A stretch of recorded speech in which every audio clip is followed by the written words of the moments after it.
ਸਤਿ ਸ਼੍ਰੀ ਅਕਾਲ ਜੀ। ਅੱਜ ਦੀ ਕਹਾਣੀ ਕਰਦੇ ਹਾਂ ਸ਼ੁਰੂ। ਮੈਂ ਇਕੱਲਾ ਆਪਣੇ ਬੈੱਡ ਦੇ ਉੱਪਰ ਪਿਆ ਪਾਸੇ ਬਦਲ ਰਿਹਾ ਸੀ ਤੇ ਮੈਨੂੰ ਮੇਰੀ ਪਤਨੀ ਤੋਂ ਬਿਨਾਂ ਨੀਂਦ ਨਹੀਂ ਸੀ ਆ ਰਹੀ। ਮੈਨੂੰ ਬਹੁਤ ਹੀ ਅਜੀਬ ਤਰ੍ਹਾਂ ਦੀ ਬੇਚੈਨੀ ਮਹਿਸੂਸ ਹੋ ਰਹੀ ਸੀ। ਮੈਂ ਆਪਣੀ ਪਤਨੀ ਦੇ ਕਮਰੇ ਵਿੱਚ ਗਿਆ ਤਾਂ ਕਿ ਮੈਂ ਉਹਨੂੰ ਆਪਣੇ ਕਮਰੇ ਵਿੱਚ ਲੈ ਆਵਾਂ। ਮੇਰੀ ਪਤਨੀ ਹਰ ਐਤਵਾਰ ਦੀ ਰਾਤ ਨੂੰ ਅਲੱਗ ਕਮਰੇ ਵਿੱਚ ਸੌਂਦੀ ਸੀ। ਹੁਣ ਤੱਕ ਤਾਂ ਮੈਨੂੰ ਕੋਈ ਇਤਰਾਜ਼ ਨਹੀਂ ਸੀ, ਪਰ ਅੱਜ ਦੀ ਰਾਤ ਮੇਰੇ ਆਪਣੇ ਜਜ਼ਬਾਤਾਂ ਉੱਪਰ ਕੰਟਰੋਲ ਨਹੀਂ ਸੀ ਹੋ ਰਿਹਾ। ਅੱਜ ਮੇਰੇ ਤੋਂ ਮੇਰੀ ਪਤਨੀ ਦੀ ਇਹ ਦੂਰੀ ਬਰਦਾਸ਼ਤ ਨਹੀਂ ਸੀ ਹੋ ਰਹੀ। ਜਦੋਂ ਮੈਂ ਆਪਣੀ ਪਤਨੀ ਦੇ ਕਮਰੇ ਵਿੱਚ ਜਾ ਕੇ ਦੇਖਿਆ ਤਾਂ ਉਹ ਆਪਣੇ ਕਮਰੇ ਵਿੱਚ ਨਹੀਂ ਸੀ। ਮੈਂ ਹੈਰਾਨ ਸੀ ਕਿ ਉਹ ਅੱਧੀ ਰਾਤ ਨੂੰ ਕਿੱਥੇ ਜਾ ਸਕਦੀ ਹੈ। ਸਾਡਾ ਘਰ ਬਹੁਤ ਵੱਡਾ ਸੀ। ਫਿਰ ਮੈਂ ਆਪਣੀ ਪਤਨੀ ਨੂੰ ਲੱਭਣ ਲੱਗਾ, ਪਰ ਮੈਨੂੰ ਉਹ ਕਿਤੇ ਵੀ ਨਾ ਮਿਲੀ। ਜਦੋਂ ਮੈਂ ਸਟੋਰ ਰੂਮ ਦੇ ਕੋਲ ਗਿਆ ਤਾਂ ਅੰਦਰੋਂ ਮੈਨੂੰ ਕੁਝ ਆਵਾਜ਼ਾਂ ਦੇ ਨਾਲ ਚੀਕਾਂ ਦੀ ਆਵਾਜ਼ ਸੁਣਾਈ ਦਿੱਤੀ। ਮੈਂ ਪਰੇਸ਼ਾਨ ਹੋ ਗਿਆ। ਜਦੋਂ ਮੈਂ ਸਟੋਰ ਰੂਮ ਦਾ ਗੇਟ ਖੋਲ੍ਹਿਆ ਤਾਂ ਜਦੋਂ ਮੈਂ ਅੰਦਰ ਦਾ ਮੰਜ਼ਰ ਦੇਖਿਆ ਤਾਂ ਮੇਰੇ ਪੈਰਾਂ ਹੇਠੋਂ ਜ਼ਮੀਨ ਨਿਕਲ ਗਈ। ਮੈਂ ਸੋਚ ਵੀ ਨਹੀਂ ਸੀ ਸਕਦਾ ਕਿ ਮੇਰੀ ਪਤਨੀ ਮੈਨੂੰ ਇਸ ਹਾਲਤ ਵਿੱਚ ਮਿਲੇਗੀ। ਅਸੀਂ ਦੋ ਭਰਾ ਸੀ ਅਤੇ ਸਾਡੀ ਬੁੱਢੀ ਮਾਂ ਸੀ। ਮੇਰੀ ਮਾਂ ਬਹੁਤ ਬਿਮਾਰ ਰਹਿੰਦੀ ਸੀ ਤੇ ਮਾਂ ਦੇ ਬਿਮਾਰ ਕਾਰਨ ਸਾਡੇ ਘਰ ਦਾ ਬੁਰਾ ਹਾਲ ਹੋ ਗਿਆ ਸੀ। ਅਸੀਂ ਦੋ ਭਰਾ ਸੀ, ਘਰ ਵਿੱਚ ਕੋਈ ਹੋਰ ਔਰਤ ਨਹੀਂ ਸੀ, ਇਸ ਲਈ ਸਾਡੇ ਕੋਲੋਂ ਘਰ ਦਾ ਕੰਮ ਘੱਟ ਹੀ ਹੁੰਦਾ ਸੀ। ਸਾਨੂੰ ਮਾਂ ਦੀ ਸੰਭਾਲ ਵੀ ਕਰਨੀ ਪੈਂਦੀ ਸੀ, ਇਸ ਕਰਕੇ ਅਸੀਂ ਉਹਨਾਂ ਕੰਮ ਕਰ ਲੈਂਦੇ ਸੀ, ਪਰ ਸਾਨੂੰ ਔਰਤ ਦੀ ਕਮੀ ਮਹਿਸੂਸ ਹੁੰਦੀ ਰਹਿੰਦੀ ਸੀ। ਇੱਕ ਔਰਤ ਜਿਸ ਤਰ੍ਹਾਂ ਘਰ ਸੰਭਾਲ ਸਕਦੀ ਹੈ, ਅਸੀਂ ਦੋਵੇਂ ਭਰਾ ਵੀ ਮਿਲ ਕੇ ਨਹੀਂ ਸੀ ਸੰਭਾਲ ਸਕਦੇ। ਇੱਕ ਦਿਨ ਮੇਰੀ ਮਾਂ ਦੀ ਪੁਰਾਣੀ ਸਹੇਲੀ ਸਾਡੇ ਘਰ ਆਈ ਤੇ ਉਸਨੇ ਜਦੋਂ ਮੇਰੀ ਮਾਂ ਦੀ ਹਾਲਤ ਦੇਖੀ ਤਾਂ ਮੇਰੀ ਮਾਂ ਨੂੰ ਸਲਾਹ ਦਿੱਤੀ ਕਿ ਤੂੰ ਆਪਦੇ ਦੋਨਾਂ ਬੇਟਿਆਂ ਵਿੱਚੋਂ ਇੱਕ ਦਾ ਵਿਆਹ ਕਰ ਲੈ। ਉਸ ਔਰਤ ਨੇ ਆਪਣੇ ਭਰਾ ਦੀ ਕੁੜੀ ਦੀ ਫੋਟੋ ਦਿਖਾਈ। ਕੁੜੀ ਬਹੁਤ ਜ਼ਿਆਦਾ ਸੋਹਣੀ ਸੀ। ਮੇਰੀ ਮਾਂ ਨੂੰ ਪਹਿਲੀ ਨਜ਼ਰ ਵਿੱਚ ਹੀ ਪਸੰਦ ਆ ਗਈ। ਮੇਰੀ ਮਾਂ ਦੀ ਸਹੇਲੀ ਉਸ ਕੁੜੀ ਦੀਆਂ ਬਹੁਤ ਤਾਰੀਫਾਂ ਕਰ ਰਹੀ ਸੀ ਕਿਉਂਕਿ ਉਸ ਦੀ ਭਤੀਜੀ ਸੀ ਤੇ ਉਹ ਕਹਿ ਰਹੀ ਸੀ ਕਿ ਸਾਡੀ ਕੁਲਵੀਰ ਘਰ ਨੂੰ ਚੰਗੀ ਤਰ੍ਹਾਂ ਸੰਭਾਲ ਲਵੇਗੀ। ਮੇਰੀ ਮਾਂ ਨੂੰ ਵੀ ਸਾਡੇ ਘਰ ਦੀ ਬਹੁਤ ਫਿਕਰ ਸੀ। ਮੇਰੀ ਮਾਂ ਨੂੰ ਵੀ ਇਹੀ ਫਿਕਰ ਸੀ ਕਿ ਮੇਰੇ ਇੱਕ ਪੁੱਤ ਦਾ ਵਿਆਹ ਹੋ ਜਾਵੇ ਤੇ ਘਰ ਵਿੱਚ ਨੂੰਹ ਆ ਜਾਵੇ। ਤੇ ਫਿਰ ਉਸ ਲੜਕੀ ਦੀ ਤਸਵੀਰ ਮੇਰੀ ਮਾਂ ਨੇ ਮੇਰੇ ਭਰਾ ਨੂੰ ਦਿਖਾਈ ਤਾਂ ਉਸਨੇ ਬਿਲਕੁਲ ਵਿਆਹ ਲਈ ਸਾਫ਼ ਮਨਾ ਕਰ ਦਿੱਤਾ ਤੇ ਉਸਨੇ ਕਿਹਾ ਕਿ ਉਹ ਕਿਸੇ ਗਰੀਬ ਕੁੜੀ ਦੇ ਨਾਲ ਹੀ ਵਿਆਹ ਕਰਾਵੇਗਾ ਕਿਉਂਕਿ ਮੇਰਾ ਭਰਾ ਬਹੁਤ ਨੇਕ ਦਿਲ ਇਨਸਾਨ ਸੀ ਤੇ ਉਹ ਵਿਆਹ ਵਿੱਚ ਕੋਈ ਦਾਜ ਨਹੀਂ ਸੀ ਲੈਣਾ ਚਾਹੁੰਦਾ ਤੇ ਉਹ ਖੁਦ ਹੀ ਆਪਣਾ ਘਰ ਬਣਾਉਣਾ ਚਾਹੁੰਦਾ ਸੀ। ਇਸ ਲਈ ਉਹ ਅਜੇ ਤੱਕ ਵਿਆਹ ਕਰਵਾਉਣ ਦੇ ਹੱਕ ਵਿੱਚ ਨਹੀਂ ਸੀ। ਜਦੋਂ ਮੇਰੀ ਮਾਂ ਨੇ ਕੁਲਵੀਰ ਦੀ ਫੋਟੋ ਮੈਨੂੰ ਦਿਖਾਈ ਤਾਂ ਕੁਲਵੀਰ ਮੈਨੂੰ ਪਹਿਲੀ ਨਜ਼ਰ ਵਿੱਚ ਹੀ ਪਸੰਦ ਆ ਗਈ। ਉਹ ਬਿਲਕੁਲ ਉਸੇ ਤਰ੍ਹਾਂ ਦੀ ਸੀ ਜਿਸ ਤਰ੍ਹਾਂ ਦੀਆਂ ਲੜਕੀਆਂ ਮੈਨੂੰ ਪਸੰਦ ਸੀ। ਆਪਣੇ ਭਰਾ ਦੀ ਤਰ੍ਹਾਂ ਮੈਂ ਵੀ ਵਧੀਆ ਨੌਕਰੀ ਕਰਦਾ ਸੀ। ਫਿਰ ਮੇਰੀ ਮਾਂ ਨੇ ਸੋਚਿਆ ਕਿ ਉਹ ਵੱਡੇ ਭਰਾ ਦਾ ਵਿਆਹ ਬਾਅਦ ਵਿੱਚ ਕਰ ਲਵੇਗੀ ਤੇ ਮੇਰਾ ਵਿਆਹ ਕਰ ਦੇਵੇਗੀ। ਮੇਰੀ ਮਾਂ ਦੀ ਸਹੇਲੀ ਕੁਲਵੀਰ ਦੇ ਘਰ ਰਿਸ਼ਤਾ ਲੈ ਕੇ ਗਈ ਤਾਂ ਮੇਰੀ ਮਾਂ ਨੂੰ ਡਰ ਸੀ ਕਿ ਕੁਲਵੀਰ ਦੇ ਘਰ ਵਾਲੇ ਇਸ ਰਿਸ਼ਤੇ ਨੂੰ ਨਾ ਕਰ ਦੇਣ। ਪਰ ਕੁਲਵੀਰ ਦੇ ਘਰ ਵਾਲਿਆਂ ਨੇ ਮੇਰੀ ਮਾਂ ਨੂੰ ਬਹੁਤ ਇੱਜ਼ਤ ਦਿੱਤੀ ਤੇ ਉਹਨਾਂ ਨੂੰ ਰਿਸ਼ਤਾ ਵੀ ਮਨਜ਼ੂਰ ਸੀ। ਸਾਡੇ ਘਰ ਵਿੱਚ ਇਹ ਪਹਿਲੀ ਖੁਸ਼ੀ ਸੀ। ਮੇਰੇ ਪਾਪਾ ਦੀ ਮੌਤ ਤੋਂ ਬਾਅਦ ਅਸੀਂ ਖੁਸ਼ੀ ਮਨਾਉਣਾ ਹੀ ਛੱਡ ਦਿੱਤੀਆਂ ਸੀ। ਮੇਰੀ ਮਾਂ ਨੂੰ ਵੀ ਆਪਣੀ ਬਿਮਾਰੀ ਭੁੱਲ ਗਈ ਸੀ ਤੇ ਵਿਆਹ ਦੀਆਂ ਤਿਆਰੀਆਂ ਵਿੱਚ ਲੱਗ ਗਈ ਤੇ ਆਪਣੇ ਪੁੱਤ ਦੇ ਸਿਰ ਉੱਪਰ ਸਿਹਰਾ ਸੱਜਿਆ ਦੇਖਣਾ ਚਾਹੁੰਦੀ ਸੀ। ਦੇਖਦੇ ਹੀ ਦੇਖਦੇ ਮੇਰੇ ਵਿਆਹ ਦਾ ਦਿਨ ਆ ਗਿਆ। ਮੈਂ ਕੁਲਵੀਰ ਨੂੰ ਸਿਰਫ ਫੋਟੋ ਵਿੱਚ ਹੀ ਦੇਖਿਆ ਸੀ, ਪਰ ਮੈਂ ਉਸ ਦਾ ਚਿਹਰਾ ਉਦੋਂ ਦੇਖਿਆ ਜਦੋਂ ਉਹ ਸੁਹਾਗ ਸੇਜ ਤੇ ਬੈਠੀ ਸੀ। ਜਦੋਂ ਮੈਂ ਕਮਰੇ ਵਿੱਚ ਦਾਖਲ ਹੋਇਆ ਤਾਂ ਉਹ ਲੰਮਾ ਘੁੰਡ ਕੱਢ ਕੇ ਬੈਠੀ ਹੋਈ ਸੀ। ਕੁਲਵੀਰ ਮੇਰਾ ਹੀ ਇੰਤਜ਼ਾਰ ਕਰ ਰਹੀ ਸੀ। ਮੈਂ ਕੁਲਵੀਰ ਨੂੰ ਮੂੰਹ ਦਿਖਾਈ ਦਾ ਤੋਹਫਾ ਦਿੱਤਾ। ਜਦੋਂ ਮੈਂ ਉਸ ਦਾ ਖੂਬਸੂਰਤ ਚਿਹਰਾ ਦੇਖਿਆ ਤਾਂ ਉਹ ਕਿਸੇ ਰਾਣੀ ਤੋਂ ਘੱਟ ਨਹੀਂ ਸੀ। ਉਸ ਦਾ ਨਾਜ਼ੁਕ ਜਿਹਾ ਸਰੀਰ ਨੂੰ ਦੇਖ ਕੇ ਮੇਰੇ ਤੋਂ ਆਪਣੇ ਆਪ ਤੇ ਕੰਟਰੋਲ ਨਾ ਹੋ ਸਕਿਆ। ਜਦੋਂ ਮੈਂ ਉਸ ਦਾ ਹੱਥ ਫੜਿਆ ਤਾਂ ਉਹ ਚੁੱਪਚਾਪ ਘਬਰਾਹੀ ਜਿਹੀ ਹੋਈ ਬੈਠੀ ਸੀ ਤੇ ਉਸ ਦਾ ਸਰੀਰ ਕੰਬਣ ਲੱਗਿਆ। ਉਹ ਮੇਰੇ ਤੋਂ ਸ਼ਰਮਾ ਰਹੀ ਸੀ। ਮੈਨੂੰ ਉਸ ਦਾ ਇਸ ਤਰ੍ਹਾਂ ਸ਼ਰਮਾਉਣਾ ਵਧੀਆ ਲੱਗਿਆ। ਜਦੋਂ ਮੈਂ ਉਸ ਨੂੰ ਆਪਣੀਆਂ ਬਾਹਾਂ ਵਿੱਚ ਲਿਆ ਤਾਂ ਉਸਨੇ ਆਪਣੇ ਆਪ ਨੂੰ ਪੂਰੀ ਤਰ੍ਹਾਂ ਮੇਰੇ ਹਵਾਲੇ ਕਰ ਦਿੱਤਾ। ਮੇਰੇ ਲਈ ਇਹ ਰਾਤ ਮੇਰੀ ਜ਼ਿੰਦਗੀ ਦੀ ਇੱਕ ਅਹਿਮ ਯਾਦਗਾਰ ਰਾਤ ਸੀ। ਮੈਨੂੰ ਕੁਲਵੀਰ ਦੇ ਰੂਪ ਵਿੱਚ ਇੱਕ ਵਧੀਆ ਜੀਵਨ ਸਾਥਣ ਮਿਲ ਗਈ ਸੀ। ਉਹ ਵੀ ਮੇਰੀ ਬਹੁਤ ਤਾਰੀਫ ਕਰਦੀ ਸੀ। ਅਸੀਂ ਇੱਕ ਦੂਜੇ ਨੂੰ ਆਪਣਾ ਸਭ ਕੁਝ ਮੰਨ ਲਿਆ ਸੀ। ਅਗਲੇ ਦਿਨ ਕੁਲਵੀਰ ਆਪਣੇ ਪੇਕੇ ਚਲੀ ਗਈ। ਮੇਰਾ ਸਾਰਾ ਦਿਨ ਬੇਚੈਨੀ ਵਿੱਚ ਲੰਘਿਆ ਤੇ ਉਸ ਦੇ ਆਉਣ ਦਾ ਇੰਤਜ਼ਾਰ ਕਰਨ ਲੱਗਾ। ਮੇਰੇ ਵੱਡੇ ਭਰਾ ਨੇ ਮੇਰੀ ਹਾਲਤ ਨੂੰ ਸਮਝ ਲਿਆ ਸੀ ਤੇ ਉਹ ਮੇਰਾ ਮਜ਼ਾਕ ਉਡਾਉਣ ਲੱਗਾ। ਮੈਨੂੰ ਆਪਣੇ ਭਰਾ ਦੀਆਂ ਗੱਲਾਂ ਤੋਂ ਸ਼ਰਮ ਆ ਰਹੀ ਸੀ। ਮੇਰੇ ਭਰਾ ਨੇ ਕਿਹਾ, ਚੰਗੀ ਗੱਲ ਹੈ, ਤੈਨੂੰ ਆਪਣੀ ਪਤਨੀ ਦਾ ਫਿਕਰ ਵੀ ਰੱਖਣਾ ਚਾਹੀਦਾ ਹੈ।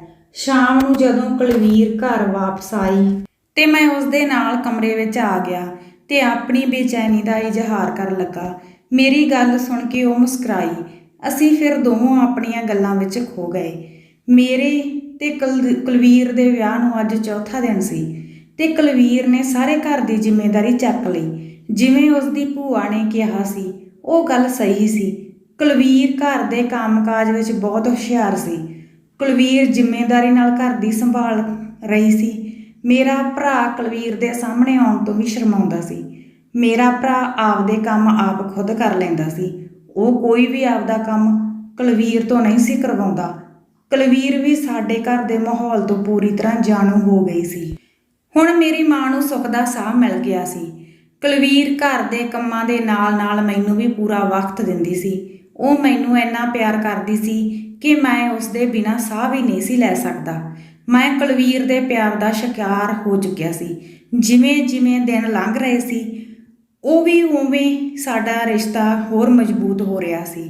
ਸਾਡੇ ਵਿਆਹ ਨੂੰ 1 ਹਫ਼ਤਾ ਹੋਣ ਵਾਲਾ ਸੀ ਤਾਂ ਅਚਾਨਕ ਕੁਲਵੀਰ ਨੇ ਆਪਣਾ ਸਿਰਹਾਣਾ ਚੁੱਕਿਆ ਤੇ ਮੈਨੂੰ ਕਹਿਣ ਲੱਗੀ ਕਿ ਅੱਜ ਰਾਤ ਉਹ ਅਲੱਗ ਕਮਰੇ ਵਿੱਚ ਸੌਵੇਗੀ। ਮੈਂ ਹੈਰਾਨ ਸੀ ਕਿ ਕੁਲਵੀਰ ਨੂੰ ਅੱਜ ਅਚਾਨਕ ਕੀ ਹੋ ਗਿਆ। ਮੈਂ ਉਸ ਨੂੰ ਪੁੱਛਿਆ, ਕਿਉਂ, ਕੀ ਗੱਲ ਹੈ, ਮੇਰੇ ਤੋਂ ਨਾਰਾਜ਼ ਹੈ ਤੂੰ? ਤਾਂ ਉਹ ਕਹਿਣ ਲੱਗੀ, ਨਹੀਂ, ਹੁਣ ਉਸ ਨੂੰ ਹਰ ਐਤਵਾਰ ਨੂੰ ਤੁਹਾਡੇ ਤੋਂ ਅਲੱਗ ਕਮਰੇ ਵਿੱਚ ਹੀ ਸੌਣਾ ਪਵੇਗਾ। ਪਰ ਮੈਂ ਉਸ ਨੂੰ ਕਿਹਾ ਕਿ ਕੀ ਗੱਲ ਹੋ ਗਈ, ਪਰ ਉਸ ਨੇ ਮੈਨੂੰ ਵਜ੍ਹਾ ਨਾ ਦੱਸੀ। ਮੇਰੇ ਲਈ ਕੁਲਵੀਰ ਤੋਂ ਬਿਨਾਂ ਇੱਕ ਰਾਤ ਲਈ ਅਲੱਗ ਹੋਣਾ ਬਹੁਤ ਜ਼ਿਆਦਾ ਮੁਸ਼ਕਲ ਸੀ। ਮੈਂ ਤਾਂ ਉਸ ਤੋਂ ਬਿਨਾਂ 1 ਘੰਟਾ ਵੀ ਨਹੀਂ ਸੀ ਰਹਿ ਸਕਦਾ, ਪਰ ਉਹ ਪੂਰੀ ਰਾਤ ਦੀ ਗੱਲ ਕਰ ਰਹੀ ਸੀ। ਜਦੋਂ ਕੁਲਵੀਰ ਨੇ ਮੇਰਾ ਉਦਾਸ ਚਿਹਰਾ ਦੇਖਿਆ, ਕੁਲਵੀਰ ਨੇ ਮਿੱਠੀ ਜਿਹੀ ਮੁਸਕਰਾਹਟ ਦਿੱਤੀ ਤੇ ਕਿਹਾ ਕਿ ਮੈਂ ਕੋਈ ਮੰਨਤ ਮੰਗੀ ਸੀ ਵਿਆਹ ਤੋਂ ਪਹਿਲਾਂ ਕਿ ਮੈਨੂੰ ਮੇਰਾ ਪਤੀ ਪਿਆਰ ਕਰਨ ਵਾਲਾ ਮਿਲੇ। ਮੇਰੀ ਮੰਨਤ ਤੇ ਪੂਰੀ ਹੋ ਗਈ ਤੇ ਹੁਣ ਮੈਂ ਆਪਣੀ ਮੰਨਤ ਨੂੰ ਪੂਰਾ ਕਰਨਾ ਚਾਹੁੰਦੀ ਹਾਂ। ਫਿਰ ਮੈਂ ਉਸ ਦੀ ਗੱਲ ਸੁਣ ਕੇ ਕਿਹਾ ਕਿ ਜੇਕਰ ਇਹ ਗੱਲ ਹੈ ਤਾਂ ਮੈਂ ਤੈਨੂੰ ਨਹੀਂ ਰੋਕਾਂਗਾ, ਪਰ ਤੇਰੇ ਤੋਂ ਬਿਨਾਂ ਮੈਨੂੰ ਨੀਂਦ ਨਹੀਂ ਆਉਂਦੀ। ਜਦੋਂ ਮੇਰੀ ਇਹ ਗੱਲ ਉਸਨੇ ਸੁਣੀ ਤਾਂ ਉਸਨੇ ਕਿਹਾ ਕਿ ਮੇਰੇ ਲਈ ਇਹ ਬਹੁਤ ਜ਼ਿਆਦਾ ਔਖਾ, ਪਰ ਮੈਨੂੰ ਹਰ ਹਾਲ ਵਿੱਚ ਪੂਰਾ ਕਰਨਾ ਪਵੇਗਾ। ਕੁਲਵੀਰ ਨੇ ਕਿਹਾ ਕਿ ਅਸੀਂ ਰਹਿਣਾ ਤਾਂ ਇੱਕ ਘਰ ਵਿੱਚ ਹੀ ਹੈ, ਬਸ 1 ਰਾਤ ਦੀ ਤਾਂ ਗੱਲ ਹੈ। ਕੁਲਵੀਰ ਨੇ ਆਪਣਾ ਸਿਰਹਾਣਾ ਚੁੱਕਿਆ ਤੇ ਦੂਜੇ ਕਮਰੇ ਵਿੱਚ ਚਲੀ ਗਈ। ਮੈਂ ਬੇਚੈਨੀ ਦੀ ਹਾਲਤ ਵਿੱਚ ਪਿਆ ਬੈੱਡ ਤੇ ਕਰਵਟਾਂ ਬਦਲ ਰਿਹਾ ਸੀ। ਕੁਲਵੀਰ ਦੀ ਗੈਰ ਮੌਜੂਦਗੀ ਕਰਕੇ ਮੈਨੂੰ ਨੀਂਦ ਨਹੀਂ ਸੀ ਆ ਰਹੀ, ਪਰ ਮੈਂ ਇਸ ਕਰਕੇ ਚੁੱਪ ਹੋ ਗਿਆ ਕਿ 1 ਰਾਤ ਦੀ ਤਾਂ ਗੱਲ ਹੈ। ਸਾਰਾ ਹਫ਼ਤਾ ਅਸੀਂ ਇਕੱਠੇ ਗੁਜ਼ਾਰਦੇ ਸੀ। ਸਿਰਫ 1 ਦਿਨ ਦੀ ਗੱਲ ਸੀ। ਅਗਲੇ ਦਿਨ ਸੁਬਾਹ ਜਦੋਂ ਕੁਲਵੀਰ ਮੇਰੇ ਕਮਰੇ ਵਿੱਚ ਆਈ ਤਾਂ ਉਸ ਦਾ ਚਿਹਰਾ ਉਤਰਿਆ ਜਿਹਾ ਸੀ। ਜਦੋਂ ਮੈਂ ਉਸ ਨੂੰ ਪੁੱਛਿਆ ਤਾਂ ਉਸਨੇ ਕਿਹਾ ਕਿ ਮੈਨੂੰ ਇਕੱਲੀ ਨੂੰ ਰਾਤ ਨੂੰ ਨੀਂਦ ਨਹੀਂ ਆਈ। ਫਿਰ ਮੈਂ ਉਸ ਨੂੰ ਕਿਹਾ, ਜੇਕਰ ਇਹ ਗੱਲ ਹੈ ਤਾਂ ਤੂੰ ਮੈਨੂੰ ਕਦੇ ਵੀ ਛੱਡ ਕੇ ਨਾ ਜਾਈਂ ਤੇ ਤੂੰ ਅਗਲੇ ਐਤਵਾਰ ਨੂੰ ਇਸ ਕਮਰੇ ਵਿੱਚ ਸੌਂ ਜਾਵੀਂ। ਤਾਂ ਕੁਲਵੀਰ ਨੇ ਕਿਹਾ ਕਿ ਇਹ ਮੰਨਤ ਤਾਂ ਮੈਨੂੰ ਹਰ ਹਾਲ ਵਿੱਚ ਪੂਰੀ ਕਰਨੀ ਪਵੇਗੀ। ਫਿਰ ਕੁਲਵੀਰ ਮੈਨੂੰ ਕਹਿੰਦੀ ਕਿ ਮੇਰੇ ਤੋਂ ਵੀ ਤੁਹਾਡੇ ਤੋਂ ਦੂਰ ਰਹਿਣਾ ਬਹੁਤ ਔਖਾ। ਫਿਰ ਮੈਂ ਕੁਲਵੀਰ ਨੂੰ ਕਿਹਾ ਕਿ ਇਹ ਮੰਨਤ ਕਿਉਂ ਮੰਗੀ, ਕੋਈ ਹੋਰ ਮੰਗ ਲੈਂਦੀ, ਨਾਲੇ ਆਪਦੇ ਤੇ ਜ਼ੁਲਮ ਕਰਦੀ ਏ ਤੇ ਨਾਲੇ ਮੇਰੇ ਤੇ। ਤੂੰ ਤਾਂ ਮੰਨਤ ਇਸ ਕਰਕੇ ਮੰਗੀ ਆ, ਤੂੰ ਤਾਂ ਮੈਨੂੰ ਤੜਫਾਉਣ ਦੀ ਖਾਤਰ ਇਹ ਮੰਗ ਮੰਗੀ ਹੋਵੇਗੀ। ਕੁਲਵੀਰ ਨੇ ਮੈਨੂੰ ਗੁੱਸੇ ਭਰੀਆਂ ਨਜ਼ਰਾਂ ਵਿੱਚ ਦੇਖਿਆ ਅਤੇ ਬਾਅਦ ਵਿੱਚ ਘਰ ਦੇ ਕੰਮ ਵਿੱਚ ਰੁੱਝ ਗਈ। ਜਦੋਂ ਮੈਂ ਆਪਣੀ ਮਾਂ ਦੇ ਕੋਲ ਗਿਆ ਤਾਂ ਉਹ ਵੀ ਕੁਲਵੀਰ ਦੀਆਂ ਸਿਫਤਾਂ ਕਰਦੀ ਨਹੀਂ ਸੀ ਥੱਕ ਰਹੀ। ਮੈਨੂੰ ਵੀ ਬਹੁਤ ਖੁਸ਼ੀ ਸੀ ਕਿ ਮੇਰੀ ਮਾਂ ਵੀ ਹੋਰਾਂ ਸੱਸਾਂ ਵਾਂਗ ਆਪਣੀ ਨੂੰਹ ਦੀ ਬੁਰਾਈ ਨਹੀਂ ਸੀ ਕਰ ਰਹੀ। ਮੇਰੀ ਮਾਂ ਕੁਲਵੀਰ ਤੋਂ ਬਹੁਤ ਖੁਸ਼ ਸੀ। ਕੁਲਵੀਰ ਮਾਂ ਦਾ ਵੀ ਬਹੁਤ ਵਧੀਆ ਖਿਆਲ ਰੱਖ ਰਹੀ ਸੀ। ਮਾਂ ਵੀ ਕੁਲਵੀਰ ਨੂੰ ਸਕੀ ਧੀ ਤੋਂ ਵੱਧ ਪਿਆਰ ਕਰਦੀ ਸੀ। ਇਸ ਕਰਕੇ ਮਾਂ ਦੀ ਸਿਹਤ ਵਿੱਚ ਵੀ ਕਾਫੀ ਸੁਧਾਰ ਹੋ ਗਿਆ ਸੀ। ਕਿਸੇ ਨੇ ਸੱਚ ਹੀ ਕਿਹਾ ਕਿ ਵਧੀਆ ਔਰਤ ਘਰ ਨੂੰ ਸਵਰਗ ਬਣਾ ਦਿੰਦੀ ਹੈ। ਸੱਚ ਵਿੱਚ ਹੀ ਕੁਲਵੀਰ ਨੇ ਸਾਡੇ ਘਰ ਨੂੰ ਸਵਰਗ ਬਣਾ ਦਿੱਤਾ ਸੀ। ਬਸ ਉਹ ਐਤਵਾਰ ਦੀ ਰਾਤ ਨੂੰ ਹੀ ਮੈਨੂੰ ਤੜਫਦਾ ਛੱਡ ਕੇ ਦੂਸਰੇ ਕਮਰੇ ਵਿੱਚ ਚਲੀ ਜਾਂਦੀ ਸੀ। ਮੈਨੂੰ ਉਸ ਦੀ ਇਹ ਗੱਲ ਵਧੀਆ ਨਹੀਂ ਸੀ ਲੱਗਦੀ। ਮੈਂ ਇਕੱਲਾ ਬੈੱਡ ਦੇ ਉੱਪਰ ਪਿਆ ਕੁਲਵੀਰ ਦੀ ਗੈਰ ਮੌਜੂਦਗੀ ਨੂੰ ਮਹਿਸੂਸ ਕਰਦਾ ਰਹਿੰਦਾ ਸੀ। ਕੁਲਵੀਰ ਜਦੋਂ ਤੱਕ ਮੈਂ ਸੌਂਦਾ ਨਹੀਂ ਸੀ ਉਹਨਾਂ ਟਾਈਮ ਮੇਰੇ ਸਿਰ ਦੇ ਵਿੱਚ ਹੱਥ ਮਾਰਦੀ ਰਹਿੰਦੀ ਸੀ। ਮੈਨੂੰ ਆਦਤ ਪੈ ਗਈ ਸੀ। ਮੈਨੂੰ ਉਸ ਤੋਂ ਬਿਨਾਂ ਨੀਂਦ ਨਹੀਂ ਸੀ ਆ ਰਹੀ। ਅੱਜ ਐਤਵਾਰ ਦਾ ਦਿਨ ਸੀ। ਜਦੋਂ ਕੁਲਵੀਰ ਦੂਸਰੇ ਕਮਰੇ ਵਿੱਚ ਚਲੀ ਗਈ ਤਾਂ ਮੈਨੂੰ ਇਕੱਲੇ ਨੂੰ ਨੀਂਦ ਨਾ ਆਈ। ਮੈਂ ਅੱਜ ਫੈਸਲਾ ਕਰ ਲਿਆ ਸੀ ਕਿ ਅੱਜ ਮੈਂ ਅਲੱਗ ਨਹੀਂ ਸੌਵਾਂਗਾ। ਇਹੀ ਸੋਚ ਕੇ ਮੈਂ ਕੁਲਵੀਰ ਦੇ ਕਮਰੇ ਵਿੱਚ ਚਲਾ ਗਿਆ। ਉਹ ਕਮਰੇ ਵਿੱਚ ਨਹੀਂ ਸੀ। ਫਿਰ ਮੈਂ ਉਸ ਨੂੰ ਸਾਰੇ ਘਰ ਵਿੱਚ ਭਾਲਣ ਲੱਗਿਆ, ਪਰ ਮੈਨੂੰ ਉਹ ਸਾਰੇ ਘਰ ਵਿੱਚੋਂ ਨਾ ਲੱਭੀ। ਜਦੋਂ ਮੈਂ ਸਟੋਰ ਰੂਮ ਦੇ ਨੇੜੇ ਆਇਆ ਤਾਂ ਸਟੋਰ ਰੂਮ ਵਿੱਚੋਂ ਕੁਝ ਆਵਾਜ਼ਾਂ ਦੇ ਨਾਲ ਚੀਕਾਂ ਦੀ ਆਵਾਜ਼ ਆ ਰਹੀ ਸੀ। ਤਾਂ ਮੈਂ ਜਲਦੀ ਸਟੋਰ ਰੂਮ ਦਾ ਗੇਟ ਖੋਲ੍ਹਿਆ, ਪਰ ਮੈਂ ਜੋ ਉੱਥੇ ਜਾ ਕੇ ਸਟੋਰ ਰੂਮ ਦਾ ਮੰਜ਼ਰ ਦੇਖਿਆ ਤਾਂ ਮੇਰਾ ਦਿਮਾਗ ਹਿੱਲ ਗਿਆ ਸੀ। ਕੁਲਵੀਰ ਮੇਰੇ ਭਰਾ ਦੇ ਨਾਲ ਸਟੋਰ ਰੂਮ ਵਿੱਚ ਮੌਜੂਦ ਸੀ ਤੇ ਉਸ ਦੀ ਹਾਲਤ ਬੁਰੀ ਹੋਈ ਪਈ ਸੀ। ਮੇਰਾ ਭਰਾ ਨੇ ਉਸ ਦੀਆਂ ਬਾਹਾਂ ਨੂੰ ਉਸ ਤੋਂ ਫੜਿਆ ਸੀ ਤੇ ਉਸ ਨੂੰ ਚੁੱਪ ਕਰਾਉਣ ਦੀ ਕੋਸ਼ਿਸ਼ ਕਰ ਰਿਹਾ ਸੀ। ਕੁਲਵੀਰ ਨੂੰ ਇਸ ਹਾਲਤ ਵਿੱਚ ਦੇਖ ਕੇ ਮੇਰੇ ਤਾਂ ਹੋਸ਼ ਹੀ ਉੱਡ ਗਏ। ਉਹ ਕਹਿੰਦਾ, ਤੇਰੀ ਪਤਨੀ ਆਪਦੇ ਆਸ਼ਕ ਨਾਲ ਇੱਥੇ ਰੰਗ ਰਲੀਆਂ ਮਨਾ ਰਹੀ ਸੀ। ਤੇ ਮੇਰੇ ਭਰਾ ਨੇ ਕਿਹਾ ਕਿ ਮੈਂ ਪਾਣੀ ਪੀਣ ਲਈ ਉੱਠਿਆ ਸੀ। ਜਦੋਂ ਮੈਨੂੰ ਸਟੋਰ ਰੂਮ ਵਿੱਚੋਂ ਕੁਝ ਆਵਾਜ਼ ਸੁਣਾਈ ਦਿੱਤੀ ਤਾਂ ਮੈਂ ਸਟੋਰ ਰੂਮ ਵੱਲ ਆਇਆ। ਜਦੋਂ ਮੈਂ ਗੇਟ ਖੋਲ੍ਹਿਆ ਤਾਂ ਇਸ ਦਾ ਆਸ਼ਿਕ ਤਾਂ ਭੱਜ ਗਿਆ, ਪਰ ਇਸ ਦੀ ਹਾਲਤ ਦੇਖਣ ਯੋਗ ਨਹੀਂ ਸੀ। ਤਾਂ ਜਦੋਂ ਮੈਂ ਕਿਹਾ ਕਿ ਮੈਂ ਆਪਦੇ ਭਰਾ ਨੂੰ ਦੱਸਦਾ ਕਿਵੇਂ ਤੇਰੀ ਘਰਵਾਲੀ ਆਪਦੇ ਆਸ਼ਿਕ ਨਾਲ ਰਾਤ ਨੂੰ ਰੰਗ ਰਲੀਆਂ ਮਨਾਉਂਦੀ ਆ, ਤਾਂ ਉਲਟਾ ਇਹ ਮੇਰੇ ਤੇ ਇਲਜ਼ਾਮ ਲਗਾਉਣ ਲੱਗੀ ਕਿ ਮੈਂ ਆਪਣੇ ਪਤੀ ਨੂੰ ਦੱਸਾਂਗੀ ਕਿ ਇਹ ਮੇਰੀ ਇੱਜ਼ਤ ਲੁੱਟਣ ਲੱਗਾ ਸੀ। ਮੈਂ ਆਪਣੇ ਭਰਾ ਦੀ ਗੱਲ ਸੁਣ ਕੇ ਗੁੱਸੇ ਵਿੱਚ ਲਾਲ ਹੋ ਗਿਆ ਸੀ। ਮੈਂ ਅੱਗੇ ਹੋ ਕੇ ਕੁਲਵੀਰ ਦੇ ਮੂੰਹ ਤੇ ਇੱਕ ਜ਼ੋਰਦਾਰ ਥੱਪੜ ਮਾਰਿਆ, ਪਰ ਕੁਲਵੀਰ ਮੈਨੂੰ ਕੁਝ ਕਹਿਣਾ ਚਾਹੁੰਦੀ ਸੀ। ਉਸਨੇ ਰੋਂਦੇ ਹੋਏ ਕਿਹਾ ਕਿ ਇੱਕ ਵਾਰ ਮੇਰੀ ਗੱਲ ਤਾਂ ਸੁਣ ਲਓ। ਪਰ ਮੈਂ ਆਪਣੀਆਂ ਅੱਖਾਂ ਨਾਲ ਦੇਖਿਆ ਸੀ ਕਿ ਕੁਲਵੀਰ ਕਿਸ ਹਾਲਤ ਵਿੱਚ ਸਟੋਰ ਰੂਮ ਵਿੱਚ ਅੱਧੀ ਰਾਤ ਨੂੰ ਸੀ। ਤਾਂ ਕੁਲਵੀਰ ਕਹਿਣ ਲੱਗੀ ਕਿ ਮੈਂ ਇੱਥੇ ਕੋਈ ਆਪਣੇ ਆਸ਼ਕ ਨੂੰ ਮਿਲਣ ਲਈ ਨਹੀਂ ਸੀ ਆਈ। ਇੱਥੇ ਤਾਂ ਮੈਨੂੰ ਤੇਰੇ ਭਰਾ ਨੇ ਬੁਲਾਇਆ ਸੀ। ਪਰ ਮੈਨੂੰ ਆਪਣੇ ਭਰਾ ਤੇ ਪੂਰਾ ਵਿਸ਼ਵਾਸ ਸੀ। ਜਦੋਂ ਮੈਂ ਕੁਲਵੀਰ ਦੇ ਮੂੰਹੋਂ ਇਹ ਗੱਲ ਸੁਣੀ ਤਾਂ ਮੈਂ ਇੱਕ ਹੋਰ ਜ਼ੋਰਦਾਰ ਥੱਪੜ ਕੁਲਵੀਰ ਦੇ ਮੂੰਹ ਤੇ ਮਾਰਿਆ ਤੇ ਆਪਣੇ ਭਰਾ ਦੇ ਖਿਲਾਫ ਇੱਕ ਵੀ ਸ਼ਬਦ ਨਹੀਂ ਸੀ ਸੁਣਨਾ ਚਾਹੁੰਦਾ। ਮੇਰੀਆਂ ਨਜ਼ਰਾਂ ਵਿੱਚ ਮੇਰੇ ਭਰਾ ਦੀ ਇੱਜ਼ਤ ਬਹੁਤ ਸੀ। ਮੈਂ ਕੁਲਵੀਰ ਨੂੰ ਵਾਲਾਂ ਤੋਂ ਫੜ ਕੇ ਆਪਣੇ ਕਮਰੇ ਵਿੱਚ ਲੈ ਆਇਆ। ਜਿਸ ਔਰਤ ਨੂੰ ਮੈਂ ਆਪਣੀ ਇੱਜ਼ਤ ਸਮਝਦਾ ਸੀ ਅਤੇ ਉਸ ਨੂੰ ਮੈਂ ਇੰਨਾ ਪਿਆਰ ਕਰਦਾ ਸੀ, ਅੱਜ ਉਸਨੇ ਮੇਰੀ ਪਿੱਠ ਪਿੱਛੇ ਮੇਰੇ ਨਾਲ ਧੋਖਾ ਕਰਿਆ।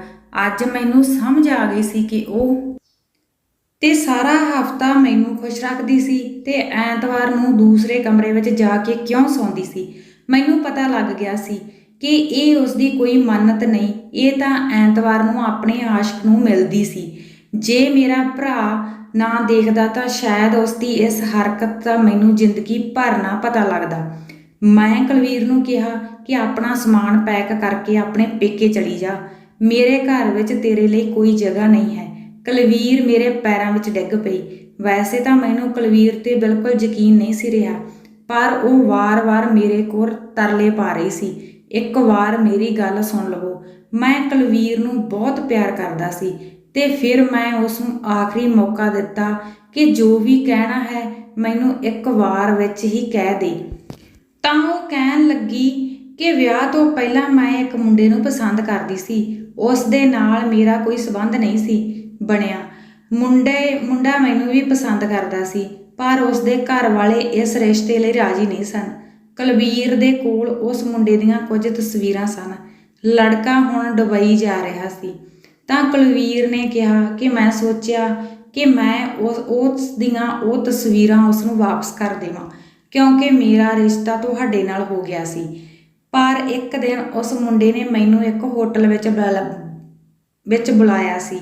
ਮੈਂ ਉਸ ਨੂੰ ਉਸ ਦੀਆਂ ਤਸਵੀਰਾਂ ਵਾਪਸ ਕਰਨ ਗਈ ਸੀ, ਪਰ ਮੇਰੀ ਇਹ ਬਹੁਤ ਵੱਡੀ ਗਲਤੀ ਸੀ ਕਿ ਮੈਂ ਉਸ ਦੇ ਕਹਿਣ 'ਤੇ ਹੋਟਲ ਵਿੱਚ ਚਲੀ ਗਈ। ਜਦੋਂ ਮੈਂ ਉਸ ਮੁੰਡੇ ਨੂੰ ਮਿਲਣ ਗਈ ਤਾਂ ਉੱਥੇ ਤੁਹਾਡੇ ਭਰਾ ਨੇ ਮੈਨੂੰ ਦੇਖ ਲਿਆ ਸੀ ਤੇ ਤੁਹਾਡੇ ਭਰਾ ਨੇ ਉਹ ਵੀਡੀਓ ਬਣਾ ਲਈ ਸੀ ਜਦੋਂ ਅਸੀਂ ਦੋਵੇਂ ਇੱਕ ਦੂਜੇ ਨੂੰ ਮਿਲ ਰਹੇ ਸੀ, ਇੱਕ ਦੂਸਰੇ ਨੂੰ ਅਲਵਿਦਾ ਕਹਿ ਰਹੇ ਸੀ। ਮੈਨੂੰ ਤਾਂ ਇੰਜ ਲੱਗ ਰਿਹਾ ਸੀ ਕਿ ਉਹ ਦੁਬਈ ਚਲਾ ਗਿਆ ਤੇ ਇਹ ਕਿੱਸਾ ਇੱਥੇ ਹੀ ਖਤਮ ਹੋ ਜਾਵੇਗਾ ਤੇ ਮੈਂ ਹੁਣ ਆਪਣੀ ਜ਼ਿੰਦਗੀ ਖੁਸ਼ੀ-ਖੁਸ਼ੀ ਤੁਹਾਡੇ ਨਾਲ ਬਤੀਤ ਕਰਾਂਗੀ। ਪਰ ਇਹ ਮੇਰਾ ਭਰਮ ਸੀ। ਪਰ ਜੋ ਵੀਡੀਓ ਤੁਹਾਡੇ ਭਰਾ ਨੇ ਬਣਾਈ ਸੀ ਉਸ ਨਾਲ ਮੈਨੂੰ ਉਹ ਬਲੈਕਮੇਲ ਕਰਨ ਲੱਗਿਆ। ਵੈਸੇ ਤਾਂ ਮੈਨੂੰ ਕੁਲਵੀਰ ਤੇ ਬਿਲਕੁਲ ਯਕੀਨ ਨਹੀਂ ਸੀ ਹੋ ਰਿਹਾ ਤੇ ਤੁਹਾਡੇ ਭਰਾ ਨੇ ਮੈਨੂੰ ਕਿਹਾ ਕਿ ਤੂੰ ਇੱਕ ਰਾਤ ਮੇਰੇ ਨਾਲ ਗੁਜ਼ਾਰਿਆ ਕਰੇਂਗੀ। ਉਸਨੇ ਮੈਨੂੰ ਇੰਨਾ ਡਰਾਇਆ ਸੀ ਕਿ ਨਹੀਂ ਤਾਂ ਮੈਂ ਤੇਰੀ ਵੀਡੀਓ ਆਪਣੇ ਭਰਾ ਨੂੰ ਦਿਖਾ ਦੇਵਾਂਗਾ। ਫਿਰ ਕੁਲਵੀਰ ਨੇ ਦੱਸਿਆ ਕਿ ਮੈਂ ਸੋਚਿਆ ਕਿ ਜੇ ਤੁਹਾਨੂੰ ਪਤਾ ਲੱਗ ਗਿਆ ਤਾਂ ਤੁਸੀਂ ਮੈਨੂੰ ਛੱਡ ਦੇਵੋਗੇ, ਇਸ ਲਈ ਮੈਂ ਸੋਚਿਆ ਜੇ ਤੁਸੀਂ ਮੈਨੂੰ ਛੱਡ ਦਿੱਤਾ ਤਾਂ ਮੇਰੀ ਜ਼ਿੰਦਗੀ ਬਰਬਾਦ ਹੋ ਜਾਵੇਗੀ, ਕਿਉਂਕਿ ਮੈਂ ਤੁਹਾਨੂੰ ਸੱਚੇ ਦਿਲੋਂ ਪਿਆਰ ਕਰਦੀ ਹਾਂ। ਜੋ ਵੀਡੀਓ ਉਸਨੇ ਬਣਾਈ ਸੀ ਉਸ ਰਾਹੀਂ ਮੈਨੂੰ ਉਹ ਬਲੈਕਮੇਲ ਕਰਨ ਲੱਗ ਪਿਆ ਤੇ ਉਸਨੇ ਮੈਨੂੰ ਕਿਹਾ ਕਿ ਹਫ਼ਤੇ ਦੇ ਵਿੱਚ ਇੱਕ ਰਾਤ ਤੂੰ ਮੇਰੇ ਨਾਲ ਰਿਹਾ ਕਰੇਂਗੀ। ਉਸ ਦੀਆਂ ਧਮਕੀਆਂ ਇੰਨੀਆਂ ਜ਼ਿਆਦਾ ਖਤਰਨਾਕ ਸੀ, ਮੈਨੂੰ ਡਰ ਲੱਗ ਰਿਹਾ ਸੀ ਮੇਰੀ ਜ਼ਿੰਦਗੀ ਨਰਕ ਬਣ ਜਾਵੇਗੀ। ਮੈਂ ਤੁਹਾਨੂੰ ਸੱਚੇ ਦਿਲੋਂ ਪਿਆਰ ਕਰਦੀ ਹਾਂ ਤੇ ਤੁਹਾਡੇ ਤੋਂ ਬਿਨਾਂ ਨਹੀਂ ਸੀ ਰਹਿ ਸਕਦੀ, ਇਸ ਲਈ ਮੈਂ ਉਸ ਦੇ ਨਾਲ ਇੱਕ ਰਾਤ ਲਈ ਹਾਂ ਕਰ ਦਿੱਤੀ ਤੇ ਮੈਂ ਮਜਬੂਰਨ ਐਤਵਾਰ ਨੂੰ ਉਸ ਨਾਲ ਸਟੋਰ ਰੂਮ ਵਿੱਚ ਇੱਕ ਰਾਤ ਕੱਟਦੀ ਸੀ। ਮੈਂ ਇਹ ਸਭ ਆਪਣੀ ਖੁਸ਼ੀ ਦੇ ਲਈ ਨਹੀਂ ਸੀ ਕਰ ਰਹੀ, ਇਹ ਸਭ ਮੇਰੇ ਲਈ ਮਜਬੂਰੀ ਬਣ ਗਿਆ ਸੀ।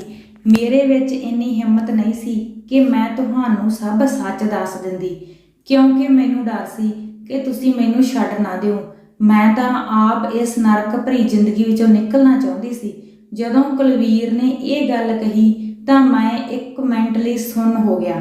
ਮੈਂ ਕੁਲਵੀਰ ਤੇ ਵਿਸ਼ਵਾਸ ਤਾਂ ਕਰ ਲੈਂਦਾ, ਪਰ ਜੋ ਗੱਲ ਉਸਨੇ ਮੇਰੇ ਭਰਾ ਦੇ ਲਈ ਕਹੀ ਸੀ ਉਹ ਮੈਨੂੰ ਸੱਚ ਨਹੀਂ ਸੀ ਲੱਗ ਰਹੀ, ਕਿਉਂਕਿ ਮੇਰਾ ਭਰਾ ਬਹੁਤ ਹੀ ਨੇਕ ਦਿਲ ਸ਼ਰੀਫ ਇਨਸਾਨ ਸੀ ਤੇ ਉਹ ਇਸ ਤਰ੍ਹਾਂ ਆਪਣੀ ਭਾਬੀ ਨੂੰ ਆਪਣੇ ਕਮਰੇ ਵਿੱਚ ਨਹੀਂ ਸੀ ਬੁਲਾ ਸਕਦਾ।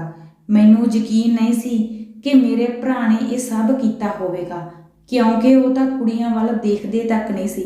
ਮੈਨੂੰ ਪਤਾ ਸੀ ਕਿ ਮੇਰਾ ਭਰਾ ਇਸ ਤਰ੍ਹਾਂ ਨਹੀਂ ਕਰ ਸਕਦਾ, ਕਿਉਂਕਿ ਉਸਨੇ ਖੁਦ ਕੁਲਵੀਰ ਦੇ ਰਿਸ਼ਤੇ ਨੂੰ ਨਾ ਕਰੀ ਸੀ। ਉਹ ਕਿਉਂ ਕੁਲਵੀਰ ਨੂੰ ਰਾਤ ਨੂੰ ਆਪਦੇ ਕੋਲ ਬੁਲਾਵੇਗਾ? ਮੈਨੂੰ ਕੁਝ ਵੀ ਸਮਝ ਨਹੀਂ ਸੀ ਆ ਰਿਹਾ ਕਿ ਆਖਰ ਸੱਚ ਕੀ ਹੈ, ਕਿਉਂਕਿ ਇੱਕ ਪਾਸੇ ਕੁਲਵੀਰ ਦੀਆਂ ਅੱਖਾਂ ਦੇ ਹੰਝੂ ਵੀ ਉਸਦੀ ਗਵਾਹੀ ਦੇ ਰਹੇ ਸਨ ਕਿ ਕੁਲਵੀਰ ਸੱਚ ਬੋਲ ਰਹੀ ਹੈ ਤੇ ਦੂਜੇ ਪਾਸੇ ਮੇਰੇ ਭਰਾ ਦੀ ਇਮਾਨਦਾਰੀ ਮੇਰੇ ਤੇ ਹਾਵੀ ਹੋ ਰਹੀ ਸੀ। ਮੈਨੂੰ ਕੁਝ ਵੀ ਸਮਝ ਨਹੀਂ ਸੀ ਆ ਰਿਹਾ। ਮੈਂ ਕੱਲਾ ਕੁਲਵੀਰ ਨੂੰ ਵੀ ਨਜ਼ਰ ਅੰਦਾਜ਼ ਨਹੀਂ ਸੀ ਕਰ ਸਕਦਾ ਤੇ ਆਪਣੇ ਭਰਾ ਉੱਪਰ ਵੀ ਬਿਨਾਂ ਸਬੂਤ ਤੋਂ ਕੋਈ ਫੈਸਲਾ ਨਹੀਂ ਸੀ ਲੈ ਸਕਦਾ। ਮੈਂ ਕੁਲਵੀਰ ਨੂੰ ਕਿਹਾ ਕਿ ਇੱਕ ਵਾਰ ਤੂੰ ਆਪਣੇ ਪੇਕੇ ਚਲੀ ਜਾ, ਮੈਂ ਠੰਡੇ ਦਿਮਾਗ ਨਾਲ ਹੀ ਕੋਈ ਫੈਸਲਾ ਲਵਾਂਗਾ। ਅਗਲੇ ਦਿਨ ਮੈਂ ਕੁਲਵੀਰ ਨੂੰ ਆਪ ਹੀ ਆਪਣੀ ਗੱਡੀ ਵਿੱਚ ਬਿਠਾ ਕੇ ਪੇਕੇ ਛੱਡ ਆਇਆ। ਜਦੋਂ ਮੈਂ ਉਸ ਨੂੰ ਛੱਡ ਕੇ ਆਉਣ ਲੱਗਿਆ ਤਾਂ ਕੁਲਵੀਰ ਨੇ ਮੈਨੂੰ ਇੱਕ ਗੱਲ ਕਹੀ ਕਿ ਮੈਂ ਤੁਹਾਨੂੰ ਸੱਚੇ ਦਿਲੋਂ ਪਿਆਰ ਕਰਦੀ ਹਾਂ ਤੇ ਜੋ ਵੀ ਕੀਤਾ ਸਭ ਕੁਝ ਆਪਣੀ ਮਜਬੂਰੀ ਵੱਸ ਹੋ ਕੇ ਕੀਤਾ। ਮੇਰਾ ਦਿਲ ਕੁਲਵੀਰ ਦੀਆਂ ਗੱਲਾਂ ਤੇ ਵਿਸ਼ਵਾਸ ਕਰਨਾ ਚਾਹੁੰਦਾ ਸੀ, ਪਰ ਮੈਂ ਆਪਣੇ ਭਰਾ ਉੱਪਰ ਵੀ ਕੋਈ ਬਿਨਾਂ ਸਬੂਤਾਂ ਤੋਂ ਇਲਜ਼ਾਮ ਨਹੀਂ ਸੀ ਲਾ ਸਕਦਾ। ਜਦੋਂ ਮੈਂ ਕੁਲਵੀਰ ਨੂੰ ਉਸਦੇ ਪੇਕੇ ਘਰ ਛੱਡ ਆਇਆ ਤਾਂ ਮੈਂ ਸਿੱਧਾ ਆਪਣੇ ਭਰਾ ਦੇ ਕਮਰੇ ਵਿੱਚ ਗਿਆ। ਮੇਰਾ ਭਰਾ ਸਿਮਰਨ ਕਰ ਰਿਹਾ ਸੀ। ਮੈਂ ਚੁੱਪਚਾਪ ਇੱਕ ਕੋਨੇ ਵਿੱਚ ਪਈ ਕੁਰਸੀ ਤੇ ਬੈਠ ਗਿਆ। ਮੇਰੇ ਕੋਲ ਕੋਈ ਸਵਾਲ ਨਹੀਂ ਸੀ ਜੋ ਮੈਂ ਆਪਣੇ ਭਰਾ ਨੂੰ ਪੁੱਛਦਾ, ਕਿਉਂਕਿ ਮੇਰੇ ਭਰਾ ਨੇ ਤਾਂ ਮੈਨੂੰ ਪਹਿਲਾਂ ਹੀ ਸਾਫ਼-ਸਾਫ਼ ਕਹਿ ਦਿੱਤਾ ਸੀ ਕਿ ਉਹ ਰਾਤ ਨੂੰ ਪਾਣੀ ਪੀਣ ਦੇ ਲਈ ਉੱਠਿਆ ਸੀ। ਜਦੋਂ ਉਹ ਉੱਠ ਕੇ ਬਾਹਰ ਗਿਆ ਤਾਂ ਉਸ ਨੂੰ ਸਟੋਰ ਰੂਮ ਵਿੱਚੋਂ ਕੁਝ ਆਵਾਜ਼ਾਂ ਸੁਣਾਈ ਦਿੱਤੀਆਂ। ਜਦੋਂ ਉਸਨੇ ਸਟੋਰ ਰੂਮ ਵਿੱਚ ਜਾ ਕੇ ਗੇਟ ਖੋਲ੍ਹ ਕੇ ਦੇਖਿਆ ਤਾਂ ਕੁਲਵੀਰ ਤੇ ਉਸਦਾ ਆਸ਼ਿਕ ਗੈਰ ਹਾਲਤ ਵਿੱਚ ਪਏ ਸਨ। ਮੈਂ ਆਪਣੀ ਮਾਂ ਨੂੰ ਇਸ ਮਾਮਲੇ ਵਿੱਚ ਕੁਝ ਨਹੀਂ ਸੀ ਦੱਸਿਆ, ਕਿਉਂਕਿ ਉਹ ਤਾਂ ਬਿਮਾਰ ਸੀ ਤੇ ਮੈਂ ਨਹੀਂ ਸੀ ਚਾਹੁੰਦਾ ਕਿ ਉਹ ਹੋਰ ਜ਼ਿਆਦਾ ਪਰੇਸ਼ਾਨ ਹੋਵੇ। ਮੈਂ ਉਸ ਨੂੰ ਬਸ ਇੰਨਾ ਕਹਿ ਦਿੱਤਾ ਸੀ ਕਿ ਕੁਲਵੀਰ ਆਪਣੇ ਪੇਕੇ ਮਿਲਣ ਗਈ ਹੈ। ਦਿਨ ਬਹੁਤ ਹੌਲੀ-ਹੌਲੀ ਗੁਜ਼ਰ ਰਹੇ ਸਨ। ਦਫ਼ਤਰ ਦੇ ਕੰਮ ਵਿੱਚ ਮੇਰਾ ਬਿਲਕੁਲ ਦਿਲ ਨਹੀਂ ਸੀ ਲੱਗ ਰਿਹਾ, ਕਿਉਂਕਿ ਮੇਰੇ ਭਰਾ ਨੇ ਮੈਨੂੰ ਸਾਫ਼-ਸਾਫ਼ ਕਹਿ ਦਿੱਤਾ ਸੀ ਕਿ ਤੂੰ ਕੁਲਵੀਰ ਨੂੰ ਤਲਾਕ ਦੇ ਦੇ। ਇਹੋ ਜਿਹੀਆਂ ਔਰਤਾਂ ਘਰ ਨੂੰ ਉਜਾੜ ਦਿੰਦੀਆਂ ਨੇ। ਮੈਂ ਆਪਣਾ ਤੇ ਕੁਲਵੀਰ ਦਾ ਰਿਸ਼ਤਾ ਨਹੀਂ ਸੀ ਤੋੜਨਾ ਚਾਹੁੰਦਾ। ਮੈਨੂੰ ਕੁਝ ਵੀ ਸਮਝ ਨਹੀਂ ਸੀ ਆ ਰਿਹਾ। ਮੈਂ ਕੁਲਵੀਰ ਨੂੰ ਨਜ਼ਰਅੰਦਾਜ਼ ਨਹੀਂ ਸੀ ਕਰ ਸਕਦਾ ਤੇ ਆਪਣੇ ਭਰਾ ਉੱਪਰ ਵੀ ਬਿਨਾਂ ਸਬੂਤ ਤੋਂ ਕੋਈ ਫੈਸਲਾ ਨਹੀਂ ਸੀ ਲੈ ਸਕਦਾ। ਮੈਂ ਕੁਲਵੀਰ ਨੂੰ ਕਿਹਾ ਕਿ ਇੱਕ ਵਾਰ ਤੂੰ ਆਪਣੇ ਪੇਕੇ ਚਲੀ ਜਾ, ਮੈਂ ਠੰਡੇ ਦਿਮਾਗ ਨਾਲ ਫੈਸਲਾ ਕਰ ਲਵਾਂਗਾ। ਮੈਂ ਆਪਣੇ ਰਿਸ਼ਤੇ ਨੂੰ ਕੁਝ ਵਕਤ ਦੇਣਾ ਚਾਹੁੰਦਾ ਸੀ। ਉਧਰ ਕੁਲਵੀਰ ਵੀ ਮੈਨੂੰ ਦਿਨ ਵਿੱਚ ਕਈ ਵਾਰ ਫੋਨ ਕਰਦੀ ਸੀ, ਪਰ ਮੈਂ ਉਸਦਾ ਫੋਨ ਨਹੀਂ ਸੀ ਚੁੱਕਦਾ। ਦੂਜੇ ਪਾਸੇ ਮਾਂ ਨੇ ਵੀ ਮੈਨੂੰ ਕਈ ਵਾਰ ਪੁੱਛਿਆ ਸੀ ਕਿ ਤੂੰ ਕੁਲਵੀਰ ਨੂੰ ਕਿਉਂ ਨਹੀਂ ਘਰ ਲੈ ਕੇ ਆਉਂਦਾ, ਕਿਉਂਕਿ ਮਾਂ ਨੂੰ ਕੁਲਵੀਰ ਦੀ ਆਦਤ ਪੈ ਚੁੱਕੀ ਸੀ। ਉਸ ਨੂੰ ਆਪਣੀ ਸਕੀ ਬੇਟੀ ਦੇ ਨਾਲੋਂ ਵੀ ਵੱਧ ਪਿਆਰ ਕਰਦੀ ਸੀ। ਇੱਕ ਦਿਨ ਜਦੋਂ ਮੈਂ ਦਫ਼ਤਰ ਤੋਂ ਵਾਪਸ ਘਰ ਆ ਰਿਹਾ ਸੀ ਤਾਂ ਮੈਨੂੰ ਫੋਨ ਆਇਆ ਕਿ ਮੇਰੇ ਭਰਾ ਦਾ ਐਕਸੀਡੈਂਟ ਹੋ ਗਿਆ। ਮੈਂ ਘਬਰਾਹਟ ਵਿੱਚ ਜਲਦੀ ਹਸਪਤਾਲ ਪਹੁੰਚਿਆ ਤਾਂ ਜਦੋਂ ਮੈਂ ਹਸਪਤਾਲ ਗਿਆ ਤਾਂ ਮੇਰੇ ਭਰਾ ਦੀ ਹਾਲਤ ਬਹੁਤ ਖਰਾਬ ਹੋ ਚੁੱਕੀ ਸੀ। ਉਸ ਦੇ ਬਹੁਤ ਗੰਭੀਰ ਸੱਟਾਂ ਲੱਗੀਆਂ ਸਨ। ਮੈਂ ਸਭ ਕੁਝ ਭੁੱਲ ਕੇ ਆਪਣੇ ਭਰਾ ਦੀ ਸੰਭਾਲ ਕਰਨ ਲੱਗਾ। ਜਦੋਂ ਡਾਕਟਰ ਦੀਆਂ ਰਿਪੋਰਟਾਂ ਆਈਆਂ ਤਾਂ ਡਾਕਟਰ ਨੇ ਕਿਹਾ ਕਿ ਤੁਹਾਡਾ ਭਰਾ ਸਾਰੀ ਉਮਰ ਦੇ ਲਈ ਬੈਠ ਨਹੀਂ ਸਕਦਾ, ਕਿਉਂਕਿ ਉਸ ਦੀ ਰੀੜ੍ਹ ਦੀ ਹੱਡੀ ਵਿੱਚ ਕਈ ਸੱਟਾਂ ਲੱਗ ਚੁੱਕੀਆਂ ਨੇ। ਉਸ ਦੀ ਰੀੜ੍ਹ ਦੀ ਹੱਡੀ ਵਿਚਕਾਰੋਂ ਟੁੱਟ ਚੁੱਕੀ ਹੈ। ਉਧਰ ਉਸ ਦਾ ਇੱਕ ਪੈਰ ਵੀ ਵੱਢਿਆ ਗਿਆ ਸੀ। ਉਸ ਦੀ ਹਾਲਤ ਬਹੁਤ ਤਰਸਯੋਗ ਹੋ ਗਈ ਸੀ। ਜਿਸ ਦਿਨ ਮੇਰੇ ਭਰਾ ਦਾ ਐਕਸੀਡੈਂਟ ਹੋ ਗਿਆ ਉਸ ਤੋਂ ਅਗਲੇ ਦਿਨ ਮੈਂ ਕੁਲਵੀਰ ਨੂੰ ਤਲਾਕ ਦੇਣਾ ਸੀ। ਜਦੋਂ 4-5 ਦਿਨਾਂ ਬਾਅਦ ਮੇਰੇ ਭਰਾ ਨੂੰ ਹੋਸ਼ ਆਈ ਤਾਂ ਉਹ ਮੈਨੂੰ ਕਹਿਣ ਲੱਗਿਆ ਕਿ ਮੈਨੂੰ ਮੁਆਫ਼ ਕਰ ਦੇ। ਮੈਂ ਪੁੱਛਿਆ ਕਿ ਤੁਸੀਂ ਮੇਰੇ ਤੋਂ ਮੁਆਫ਼ੀ ਕਿਸ ਗੱਲ ਦੀ ਮੰਗ ਰਹੇ ਹੋ? ਤਾਂ ਉਸਨੇ ਦੱਸਿਆ ਕਿ ਕੁਲਵੀਰ ਨੂੰ ਇਹ ਸਭ ਕੁਝ ਕਰਨ ਲਈ ਮੈਂ ਹੀ ਉਸ ਨੂੰ ਮਜਬੂਰ ਕੀਤਾ ਸੀ। ਉਹ ਮੇਰੇ ਨਾਲ ਇਸ ਤਰ੍ਹਾਂ ਸੰਬੰਧ ਬਣਾ ਕੇ ਖੁਸ਼ ਨਹੀਂ ਸੀ। ਕੁਲਵੀਰ ਬਹੁਤ ਹੀ ਨੇਕ ਅਤੇ ਸਮਝਦਾਰ ਕੁੜੀ ਹੈ, ਪਰ ਮੈਂ ਹੀ ਉਸ 'ਤੇ ਮਾੜੀ ਨਜ਼ਰ ਰੱਖੀ ਸੀ। ਜਦੋਂ ਮੈਂ ਇਹ ਸਭ ਆਪਣੇ ਭਰਾ ਦੇ ਮੂੰਹੋਂ ਸੁਣਿਆ ਮੈਨੂੰ ਯਕੀਨ ਨਾ ਹੋਇਆ।